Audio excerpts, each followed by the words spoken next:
Hi guys, James at Bespoke Airsoft here with another review for you, and in this one I'm very excited.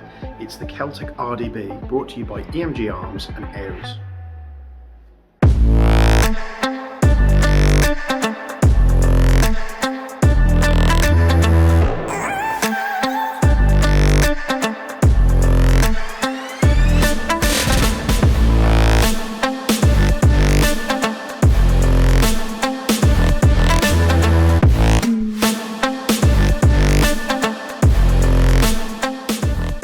So today it's actually like a bullpup day because I'm looking at two bullpups. One is, well, they're both samples. One's a sample that's been in the UK for a while, but it's been floating around all the other shops and such. And for that reason I've not been able to get my hands on it up until now, which is the Ares L85 A3. Very cool indeed, but today we're looking at the new one. I'll say new, both these guns haven't landed in the UK yet, but the newer version, which is the Kel Tec RDB. Yes, I'll be doing a video on both individually. It's just to show you that there's other videos coming up. So first we're going to do the Kel Tec RDB, and then we might look at the Ares or vice versa, whichever one comes out first on the YouTube channel. But be sure we're going to be taking a close look at both of these models, so stay tuned to the YouTube channel. So if you're not interested in one, not the other, you can just wait an extra week and you'll be able to see the other one. But this is the Kel Tec RDB. It's brought to you by EMG, but it's produced by Ares. Ares are well known for doing bullpup style rifles. They do the Tavor 21s. They do an extensive amount of the SA80s. There's one over there on the wall, but I think that's a G&G. But they do a couple of different models for the L85s, the new one being the L85 A3. I think they've made some revisions up until that sample, because that sample's actually been in the UK for a while. But their latest design is the Kel Tec RDB. Now, Kel Tec are well known in the US for making guns that are perhaps a little bit more affordable compared to others, but they have a lot of cool features. They really do design their rifles very well.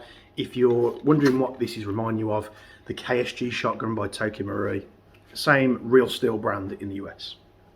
So this is an electric rifle, or an AEG. It's a bullpup format, which means the inner barrel starts about here. So you've got a nice long inner barrel length, but the gun still is quite small in its purchase. So if you compare this to like an M4 or an AK with the same length in a barrel, the rifle would be much longer. So it makes the rifles more compact.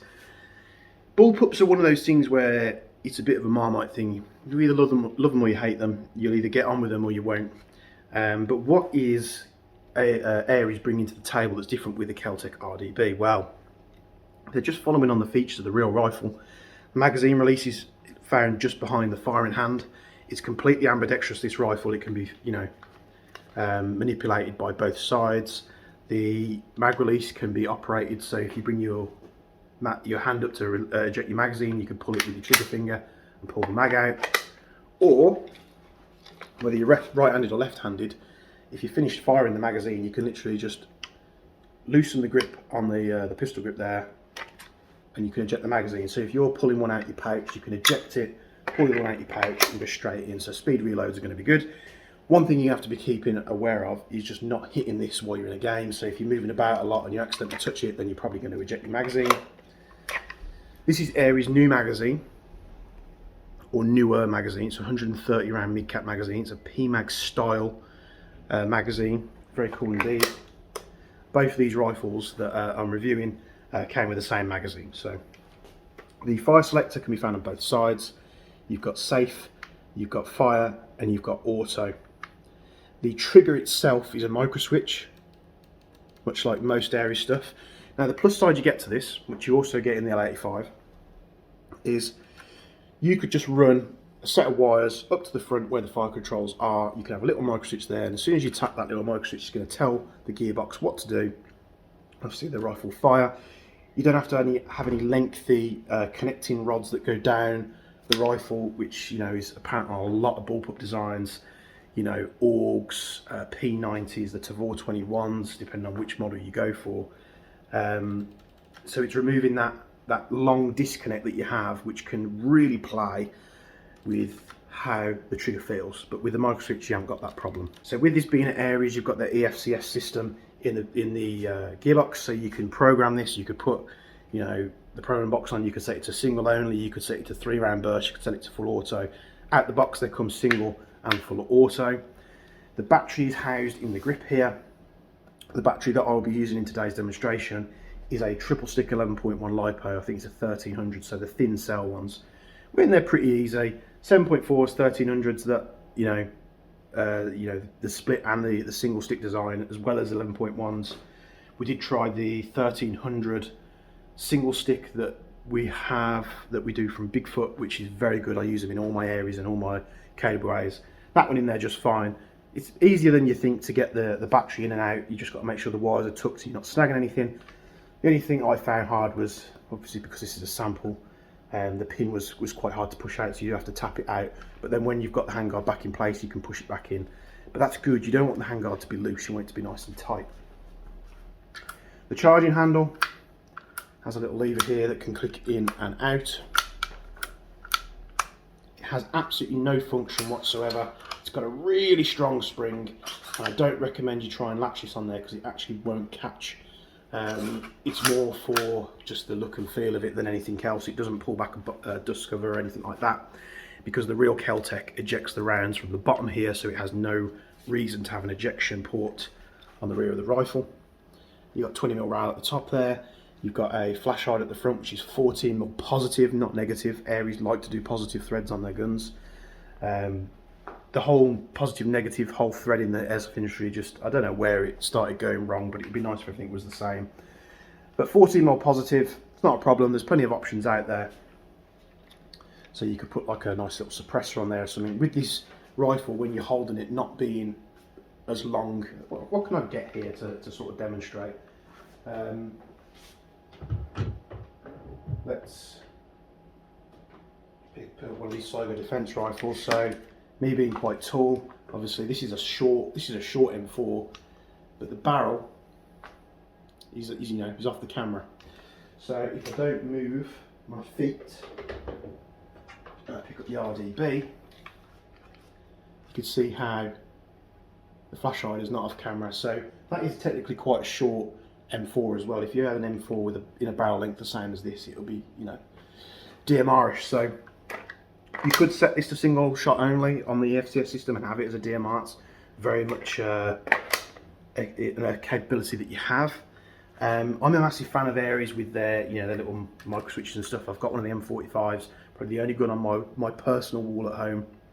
It hasn't been modified whatsoever. This seems to have the same hop system as the M45, the little rotary style. I don't know if you're going to be able to see this, but just in front of the hop there's a little gap and there's a little winding wheel. They actually give you in the grip a little tool, little flathead. So that's what I used just to pop in there and adjust the hop. I presume that's what it's there for, but because everything else looks like it's Allen keys to put the thing together. You've got more sling points on this thing that you can shake a stick at. You've got the two up front that are molded into the handguard. Coming back, you've got one here, you've got one here, and you've got one here as well. You could also, you know, make more QD points on the rail if you wanted to. The gun comes with no iron sights whatsoever, so you're going to be limited to putting your own iron sights on there, or, you know, fitting a red dot sight or an optic or something like that. This is a sample, so that could change, but as far as what's in the box, I don't think there was anything else in there, unless the guys have just forgot to pull it out and tell me. So don't take that as law. What comes in the box and the production model might be a little bit different. The whole thing is made out of a very sturdy plastic or polymer, whatever you want to call it. You know, plastic handguard, plastic frame, plastic cheek rest, plastic backplate here with a rubber pad. You've got Kel Tec logos absolutely everywhere because this is a licensed gun. Kel Tec RDB, what do we see here? Kel Tec CNC Incorporated, Cocoa, Florida, made in USA, patents pending. Obviously the fire control marking, which is just an S, an F and an A. And of course you've got the Ares serial number and the UK distributed serial number there, just so each one has an individual number as it comes into the UK. You can literally take this top rail off and you can flip this to the other side if you want to. It's kind of there more for just a little bit of added realism. It has no function whatsoever. You're not going to use it. It even looks like they've fitted a little piece in here to stop it coming back far enough. And I haven't been able to make it come back far enough. It's about 3 or 4 mil off from being able to click it up into place. And I imagine the reason they've done that is because they don't, with how strong that spring is, because it's quite long, they don't want people to lock it up into place and smack it down and it go flying off the front of the rifle. So let's give this thing a chrono. Let's see what it's doing. You know, our initial tests were about the 315 mark, but I'm just going to pull them up on the video for you now. So we're going to put a quick chrono on 0.2 gram BBs, and then I'll be back before we do the accuracy test.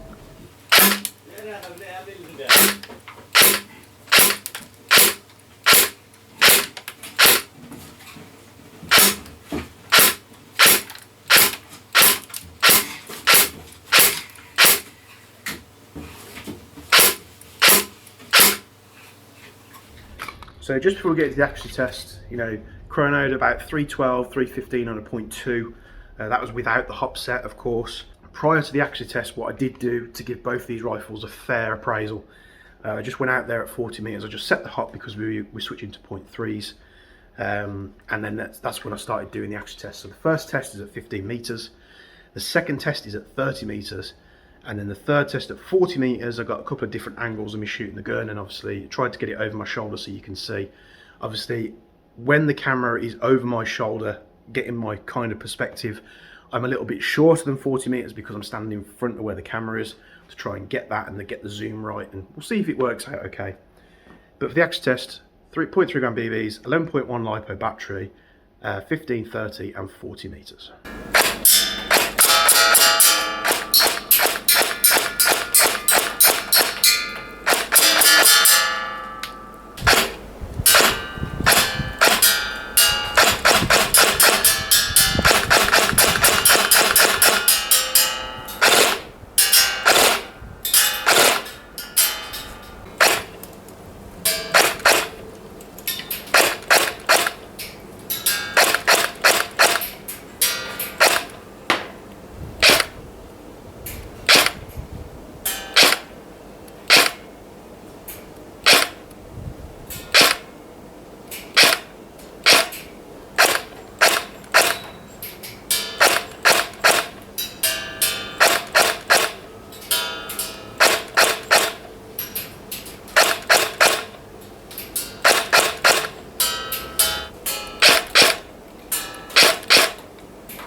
So you see that shot well, you know, probably do with a little bit more hop on, you know, just how twiddly it is to do. I just left it where it was because it was quite distinguishable on where the rifle was firing. I obviously didn't have any iron sights, didn't have an optic, so I am just using intuition to kind of aim and just get a grip of where the rounds are flying. It seemed to perform really well on that 11.1 LiPo because it's probably got a slightly weaker spring in the gearbox. I imagine the gearbox not being Ares, you could probably just take the back off and, you know, switch the spring over. I would probably bump it up just to about the 340, 350 mark because it does drop when you start to add the hop on. I think when the hop was set, it was about 280 on a 0.2 still, but where it was set for 0.3s obviously. So I think with full auto, if you're going to be doing a lot of full auto, perhaps use a 7.4 volt battery.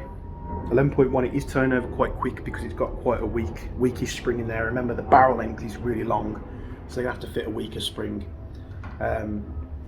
So I just keep that in mind. If you're going to do a lot of full auto, I would say use a 7.4. On 11.1, it was turning over a little bit quick. I know when these go to the US, they're doing about 400 odds, so obviously it won't have the problem. So what I would say is if you do want to use 11.1s, don't use one that's too powerful. And I would probably just bump the spring up just to an M100 or something, depending on what's in here. It could be a really weak spring like an M80, just so it's about 340, 350, and then obviously set your hop and get it done. On a 7.4 it'd be absolutely fine, but the trigger response was nice and snappy. The full auto was snappy, especially on 11.1 LiPo, just because I test everything on 11.1s to see if it can handle it, which it can. The EFCS system by Ares is tried and tested. It can handle 7.4s and 11.1 LiPos. So I hope you've enjoyed this RDB. It looks very cool in my opinion, in the green and black. So just put the mag back in there. One of the coolest bullpups that I've come across for a long while. Some of them are a little bit, can get a bit more to get into. Tavors aren't for everyone, they're quite bulky in the back. This one is a lot more streamlined. I like what they've done with it. It's a lot less meaty at the back area, so I like that. L85s aren't for everybody, they can be a bit back heavy. Now this one, there's probably a little bit of weight tipping towards the back, but it's mostly centre balanced, to the point where holding it centre balance without it in your shoulder, you're not fatiguing your hands or your muscles. So if you needed literally to hold it there, you very well could do. It's nice and comfy to get down. You've got rail space here for attachments, you've got rail space on the top.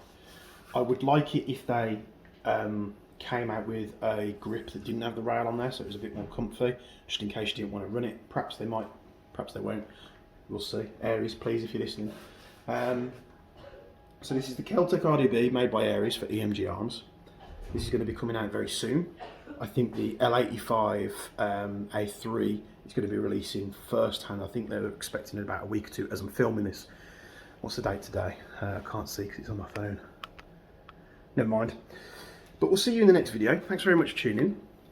This will be coming black, green and like a tan colour as well, so a flavour for everyone out there.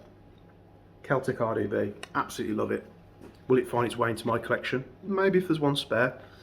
I'm a massive fan of Ares. Not every single Ares product, but you know, most things that they do.